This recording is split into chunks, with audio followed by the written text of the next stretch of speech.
Top boxing news. Ow!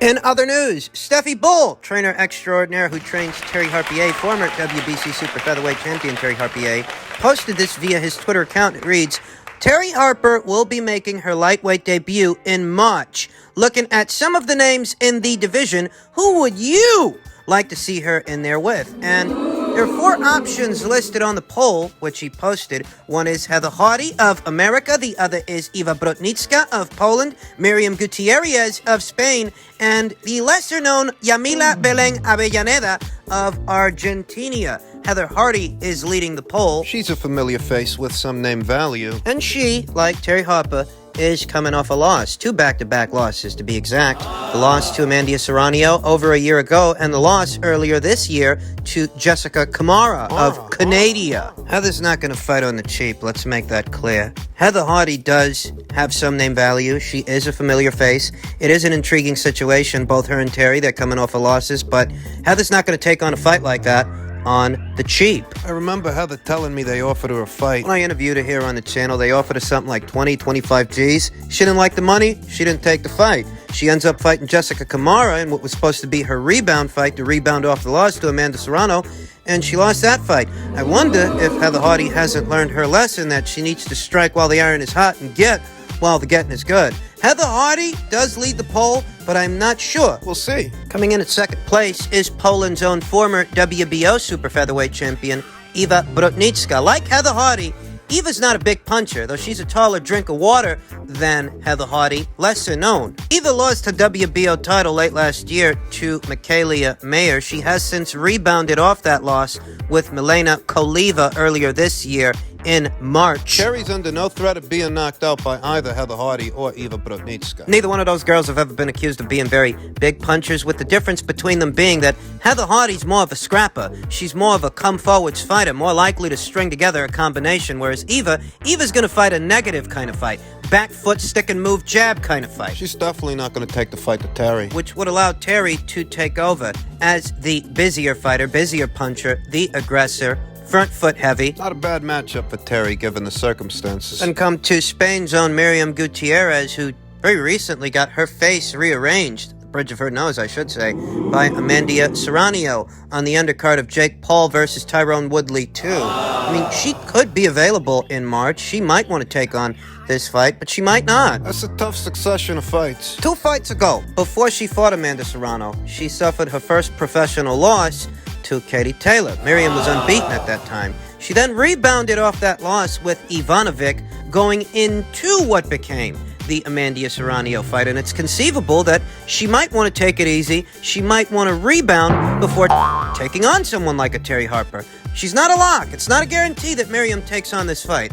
We then come to the lesser-known Argentinian fighter that goes by the name of Yamila Belén Avellaneda. The aforementioned 3 fighters are more notoriable than Yamila is. But comparatively, Yamila is in a much, much better place in her career than they are. Yamila is coming off of consecutive victories. Yamila sports a professional record of 13 wins, 4 losses, with 1 draw. And those 4 girls that beat her wasn't no scrubs. She lost 1 to Marie-Eve Dicaire, lost 1 to Patricia Bergoult, 2 of the current reigning champions at 154 pounds. She also lost 1 to former WBO lightweight champion of Brazil, Rose Vellante, before Rose lost that title to Katie Taylor. She also lost 1 to Brazil's own amateur standout, Adriana Araujo, who Chantel Cameron faced for what was then the vacant WBC title.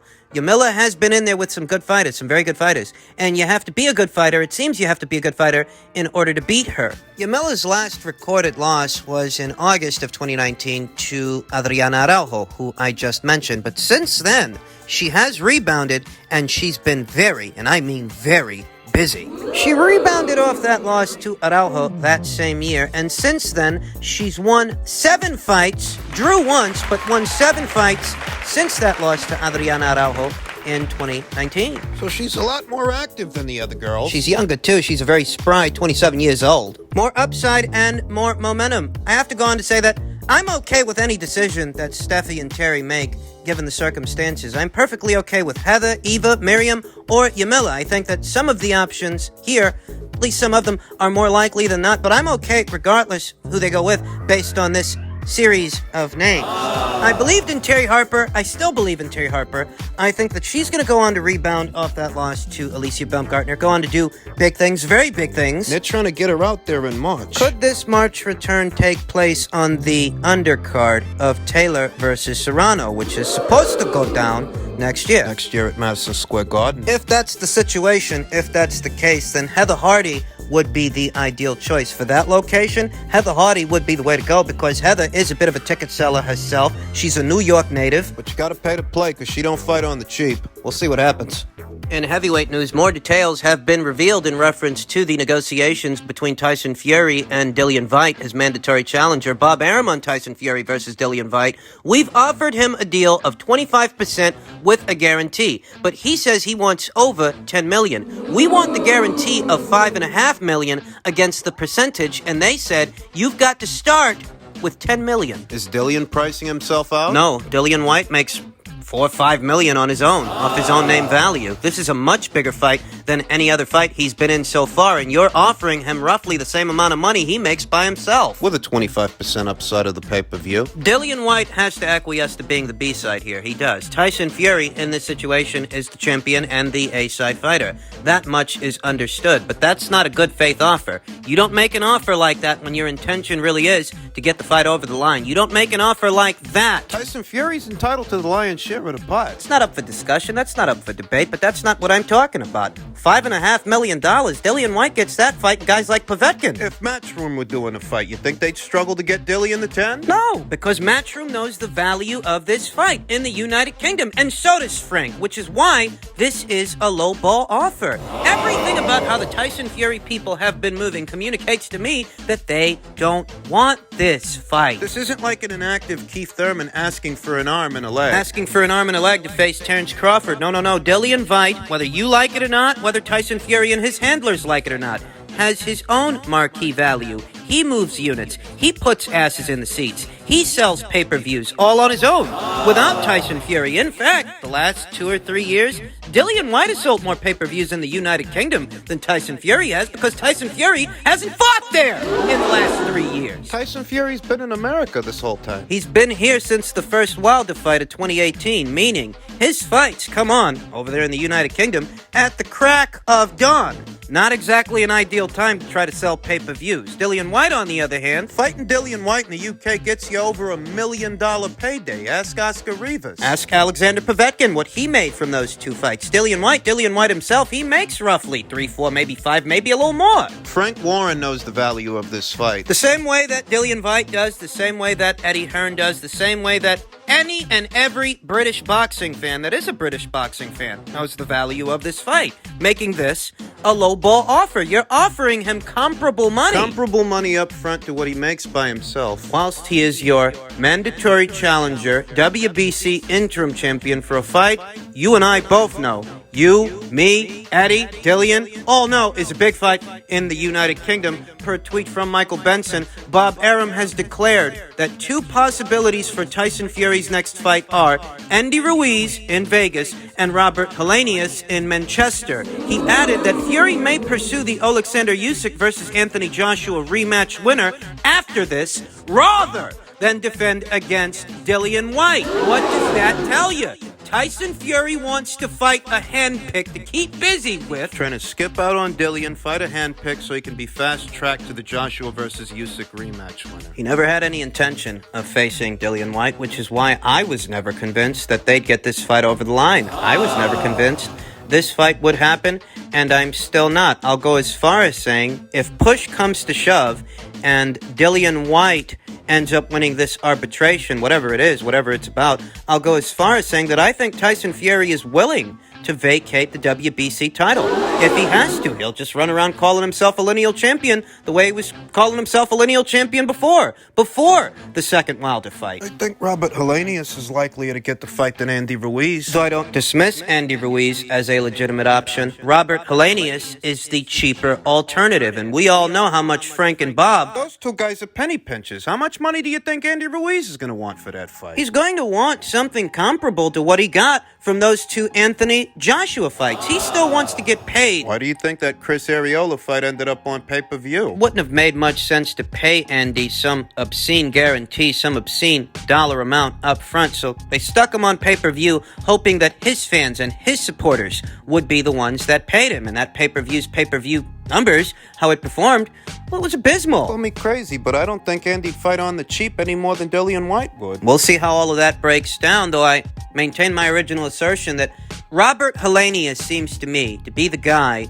that might end up getting that Tyson Fury fight because he's a cheaper alternative than Dillian Whyte. He's a cheaper alternative than Andy Ruiz. And like I told you guys, I wasn't convinced that Joseph Parker, who they previously mentioned, I wasn't convinced that Joseph Parker was actually in the running for a Tyson Fury fight. For God's sakes, his cornerman is Tyson Fury's cousin, former WBO middleweight champion Andy Lee. You think he's going to train him to beat Tyson? Those guys just got together. You think he's going to train Joseph to beat his own cousin? Joseph, who just so happens to be good friends with his cousin, with Tyson Fury. No, I don't think so. Robert Helenius seems to me to be the front runner for this fight. Won't cost them as much money to get that guy in the ring with Tyson Fury. Tyson hasn't vacated the WBC title yet, But he might, depending on what happens next year. If things go well for Dillian Whyte in this arbitration and he sticks to his guns, he continues to vie for a shot at the green belt, at the WBC title, Tyson Fury may not have much of a choice. He might have to surrender it to him, and I think that he's willing to. He's hinted at vacating that green belt before because Tyson Fury, for all his Spartan talk, he won't stand for ceremony. He's hinted at vacating that title before when faced with Dillian Whyte, saying that he wasn't interested. He wasn't interested in fighting Dillian Whyte, but he's interested in fighting Robert Helenius. You're trying to tell me that a UK audience is going to be more interested in Fury versus Helenius instead of Fury versus Whyte. Yeah, right. What they want, what they've always wanted, is a safer alternative to Dillian Whyte that's willing to fight on the cheap. You don't make that kind of offer in good faith. You don't. Dillian Whyte gets that kind of money by himself. They know the size and scale of this fight. I fucking told you this fight wasn't going to happen. And finally, another angle to a story we talked about in my previous video, how Keith Thurman says Errol Spence is a bigger fight than Terrence Crawford. Errol Spence, who hasn't wanted to give Keith Thurman the time of day as of late, and he still might not if he beats Yordenis Ugas. But what if Ugas beats Spence?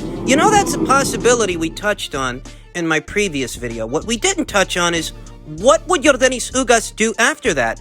I don't think that there would be an Errol Spence Jr. rematch, though that is a genuine possibility. Because he's the PBC's poster boy, they could so decide to afford him a second shot at Yordenis Ugas if Ugas pulls the upset, or Errol might decide he's done all there is to do. He might decide to move up. If Ugas pulls the upset, Errol Spence Jr. might so decide that squeezing down to 147 pounds is more than he's willing to do at that point. He might so decide to campaign as a junior middleweight. He might. Henceforth. But as far as Ugas, I could see a situation where if Ugas beats Spence and there's no rematch, maybe Ugas decides to give Keith Thurman an opportunity. Give Keith Thurman a shot, provided that Keith Thurman makes it past Mario Barrios. As strange as that might sound, there are people out there that think he'll lose. Keith isn't hungry anymore. He's just fighting for a check. He's fighting for the wrong reasons. He's not ambitious anymore. No fire in the belly. And that makes him susceptible to an upset, what would be a big one if Mario Barrios can pull this off. Keith said he would have got out there this year, but he was lowballed by Top Rank. Though that is really no excuse for having sat out all of this year, when at minimum he could have got out there and had a tune-up fight so that by the time 2022 gets here, he's primed and ready for a bigger fight with a bigger name. Instead, he sat out all of this year, having already sat out all of last year. He said he would have fought Crawford this year, but Bob Arum was being stingy. So in other words, you sat out all of this year waiting for money that no one offered you, that no one ended up offering you. You didn't like the money that Bob had on the table for you, but who else offered you that kind of money? Nobody. It's the same thing that happened with Gary Russell Jr. Gary Russell Jr., who earlier this year stated Eddie Hearn offered him $1 million to unify titles with Josh Warrington at featherweight, and Gary didn't like the money, so he rejected the offer. He didn't take the fight. As a result of that, he sat out all of this year and fought no one, making nothing. Get a load of these business guys. And all of their business sense, their business business savvy that doesn't seem to make sense, since neither of them earned anything for a boxing match in the year of 2021. And that's why some people think Mario Barrios is going to pull the upset. How the mighty have fallen. This is not how I thought Keith Thurman's career would pan out many years ago. This is not what I thought would happen after he defeated Danny Gersha and became the welterweight division's unified champion. That reign at welterweight was ignominious, to say the least. The light at the end of the tunnel for Keith is if Ugas beats Spence. I don't know that Errol Spence Jr., if he beats Yordenis Ugas and collects that third world title, I don't know that he'd give Keith Thurman the time of day. He genuinely seems to have a genuine dislike of that guy.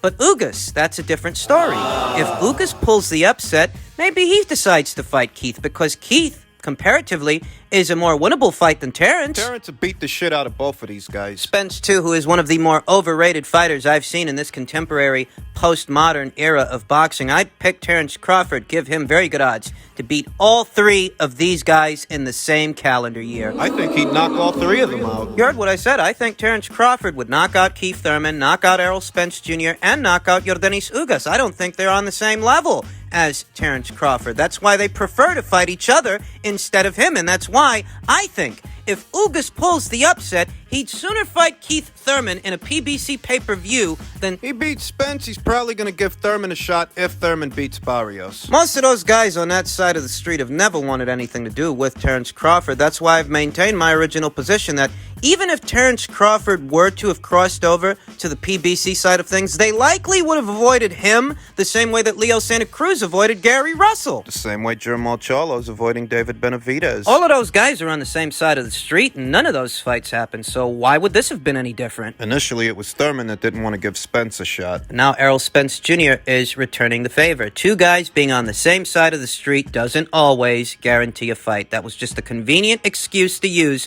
to avoid fighting Terrence Crawford. That's all it was. That's all it is.